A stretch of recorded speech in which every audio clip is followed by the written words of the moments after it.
Mwanzo mlango wa kwanza. Hapo mwanzo Mungu aliziumba mbingu na nchi, nayo nchi ilikuwa ukiwa tena utupu, na giza lilikuwa juu ya uso wa vilindi vya maji. Roho ya Mungu ikatulia juu ya uso wa maji. Mungu akasema, iwe nuru. Ikawa nuru. Mungu akaiona nuru ya kuwa ni njema. Mungu akatenga nuru na giza. Mungu akaiita nuru mchana, na giza akaliita usiku. Ikawa jioni, ikawa asubuhi, siku moja. Mungu akasema, na liwe anga katikati ya maji, likayatenge maji na maji. Mungu akalifanya anga, akayatenga yale maji yaliyo juu ya anga na yale maji yaliyo chini ya anga. Ikawa hivyo. Mungu akaliita lile anga mbingu. Ikawa jioni, ikawa asubuhi, siku ya pili. Mungu akasema, maji yaliyo chini ya mbingu na yakusanyike mahali pamoja, ili pakavu paonekane. Ikawa hivyo. Mungu akapaita pale pakavu nchi, na makusanyiko ya maji akayaita bahari. Mungu akaona ya kuwa ni vyema. Mungu akasema, nchi na itoe majani, mche utoao mbegu, na mti wa matunda uzao matunda kwa jinsi yake, ambao mbegu zake zimo ndani yake, juu ya nchi. Ikawa hivyo. Nchi ikatoa majani, mche utoao mbegu kwa jinsi yake, na mti uzao matunda, ambao mbegu zake zimo ndani yake, kwa jinsi yake. Mungu akaona ya kuwa ni vyema. Ikawa jioni, ikawa asubuhi, siku ya tatu. Mungu akasema, na iwe mianga katika anga la mbingu, ili itenge kati ya mchana na usiku, nayo iwe ndiyo dalili na majira na siku na miaka.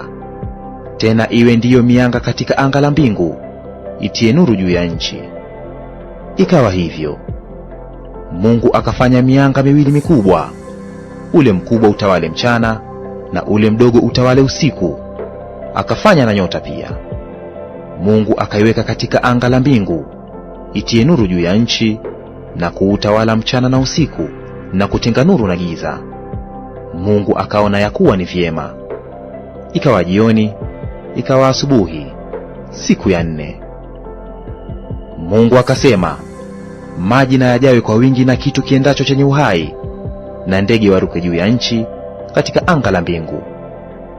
Mungu akaumba nyangumi wakubwa, na kila kiumbe chenye uhai kiendacho, ambavyo maji yalijawa navyo kwa wingi kwa jinsi zao, na kila ndege arukaye kwa jinsi yake. Mungu akaona ya kuwa ni vyema. Mungu akavibarikia akisema, zaeni mkaongezeke, mkayajaze maji ya baharini, ndege na wazidi katika nchi. Ikawa jioni, ikawa asubuhi, siku ya tano. Mungu akasema, nchi na izae kiumbe hai kwa jinsi zake, mnyama wa kufugwa nacho kitambaacho, na wanyama wa mwitu kwa jinsi zake. Ikawa hivyo.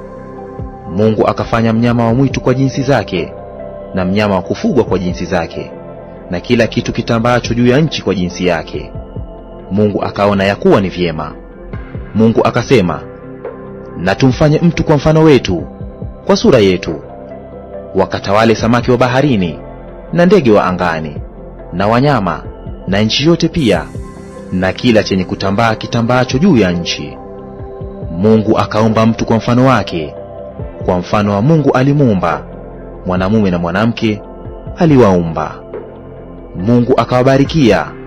Mungu akawaambia, zaeni mkaongezeke, mkaijaze nchi na kuitiisha, mkatawale samaki wa baharini, na ndege wa angani, na kila kiumbe chenye uhai kiendacho juu ya nchi.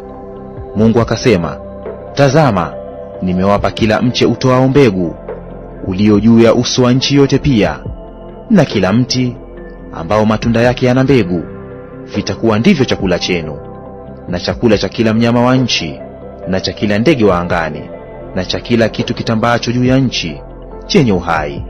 Majani yote ya miche ndiyo chakula chenu. Ikawa hivyo. Mungu akaona kila kitu alichokifanya, na tazama, ni chema sana. Ikawa jioni, ikawa asubuhi, siku ya 6. Mlango wa pili. Basi mbingu na nchi zikamalizika na jeshi lake lote. Na siku ya 7 Mungu alimaliza kazi yake yote aliyoifanya. Akastarehe siku ya 7, akaacha kufanya kazi yake yote aliyoifanya. Mungu akaibarikia siku ya 7, akaitakasa, kwa sababu katika siku hiyo Mungu aliistarehe. Akaacha kufanya kazi yake yote aliyoiumba na kuifanya. Hivyo ndivyo vizazi vya mbingu na nchi zilipoumbwa. Siku ile Bwana Mungu alipoziumba mbingu na nchi, hapakuwa na mche wa kondeni bado, wala mboga ya kondeni haijachipuka bado, kwa maana Bwana Mungu hajainyeshea nchi mvua, wala hapana mtu wa kuilima ardhi. Ukungu ukapanda katika nchi, ukatia maji juu ya uso wote wa ardhi. Bwana Mungu akamfanya mtu kwa mavumbi ya ardhi, akampulizia puani pumzi ya uhai, mtu akawa nafsi hai. Bwana Mungu akapanda bustani upande wa mashariki wa Edeni, akamweka ndani yake huyo mtu aliyemfanya.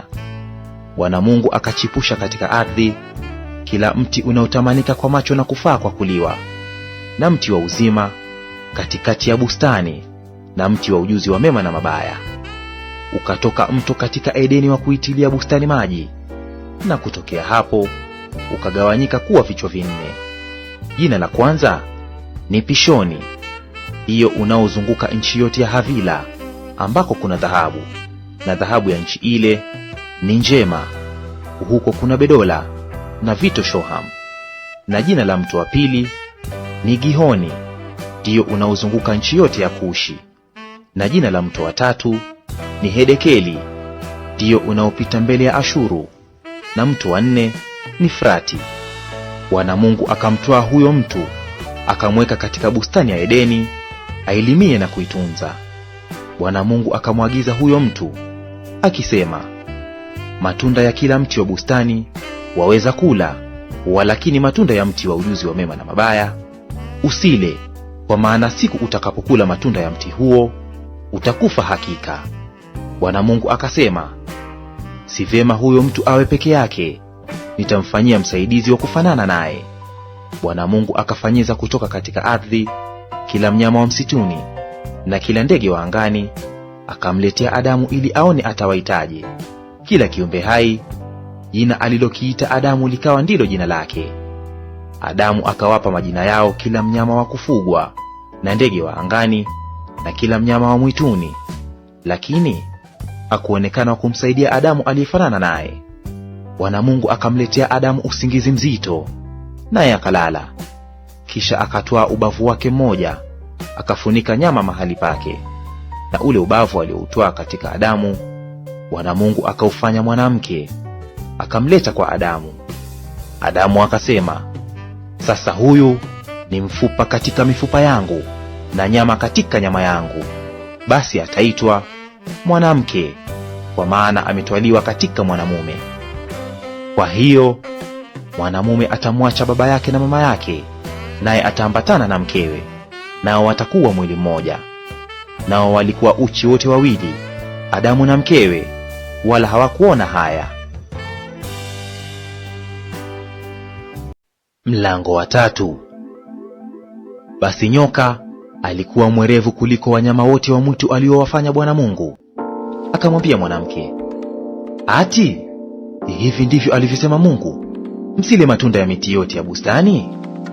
Mwanamke akamwambia nyoka, matunda ya miti ya bustanini twaweza kula, lakini matunda ya mti ulio katikati ya bustani Mungu amesema, msiyale wala msiyaguse, msije mkafa.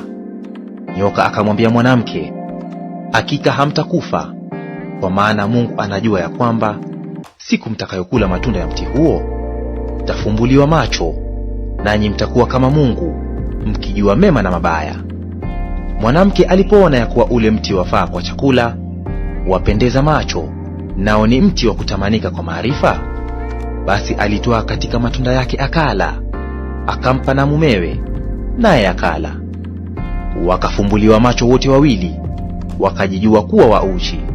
Wakashona yajani ya mtini, wakajifanyia nguo. Kisha wakasikia sauti ya Bwana Mungu akitembea bustanini wakati wa jua kupunga. Adamu na mkewe wakajificha kati ya miti ya bustani, Bwana Mungu asiwaone. Bwana Mungu akamwita Adamu, akamwambia, uko wapi?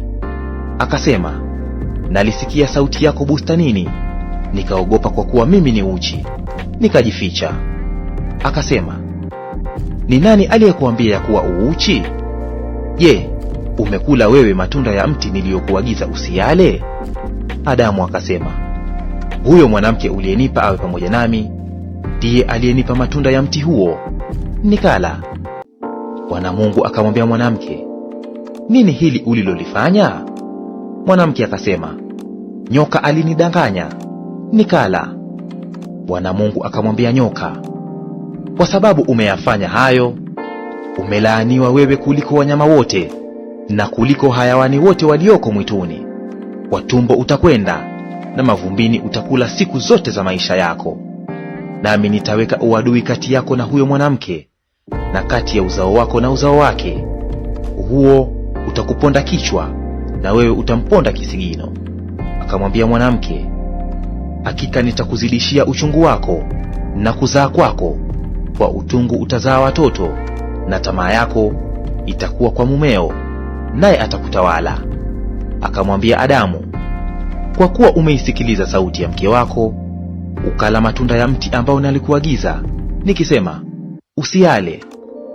Ardhi imelaaniwa kwa ajili yako, kwa uchungu utakula mazao yake siku zote za maisha yako.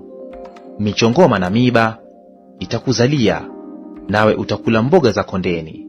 Kwa jasho la uso wako utakula chakula, hata utakapoirudia ardhi, ambayo katika hiyo ulitwaliwa. Kwa maana umavumbi wewe, nawe mavumbini utarudi. Adamu akamwita mkewe jina lake Hawa, kwa kuwa yeye ndiye aliye mama yao wote walio hai. Bwana Mungu akawafanyia Adamu na mkewe mavazi ya ngozi, akawavika. Bwana Mungu akasema, basi huyu mtu amekuwa kama mmoja wetu, kwa kujua mema na mabaya. Na sasa asije akanyosha mkono wake akatoa matunda ya mti wa uzima, akala, akaishi milele. Kwa hiyo Bwana Mungu akamtoa katika bustani ya Edeni, ailime ardhi ambayo katika hiyo alitwaliwa. Basi akamfukuza huyo mtu, akaweka makerubi upande wa mashariki wa bustani ya Edeni, na upanga wa moto uliogeuka huko na huko kuilinda njia ya mti wa uzima. Chapter 3.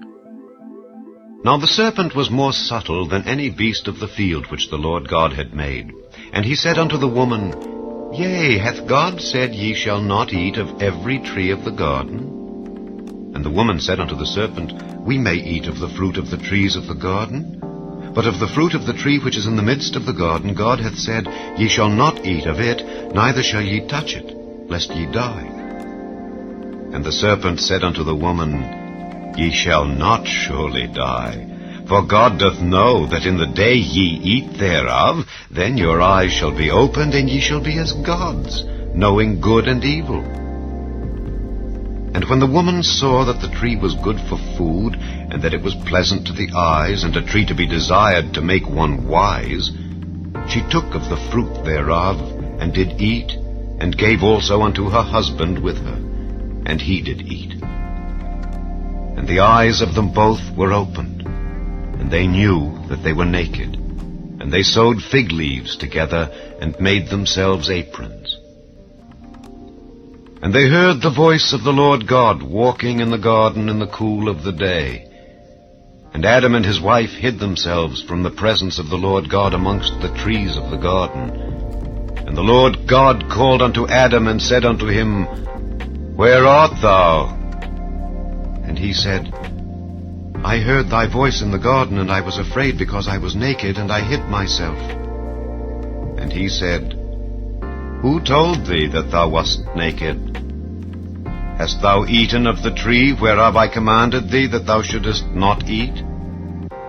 And the man said, The woman whom thou gavest to be with me, she gave me of the tree, and I did eat. And the Lord God said unto the woman, What is this that thou hast done?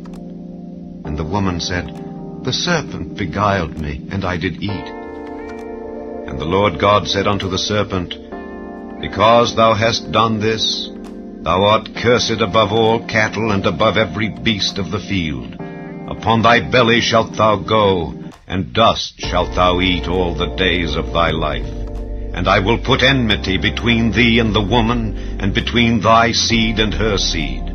It shall bruise thy head, and thou shalt bruise his heel. Unto the woman he said, I will greatly multiply thy sorrow and thy conception. In sorrow thou shalt bring forth children, and thy desire shall be to thy husband, and he shall rule over thee.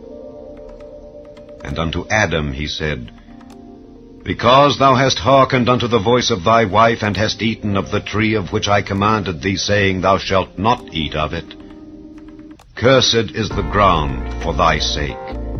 In sorrow shalt thou eat of it all the days of thy life. Thorns also and thistles shall it bring forth to thee, and thou shalt eat the herb of the field.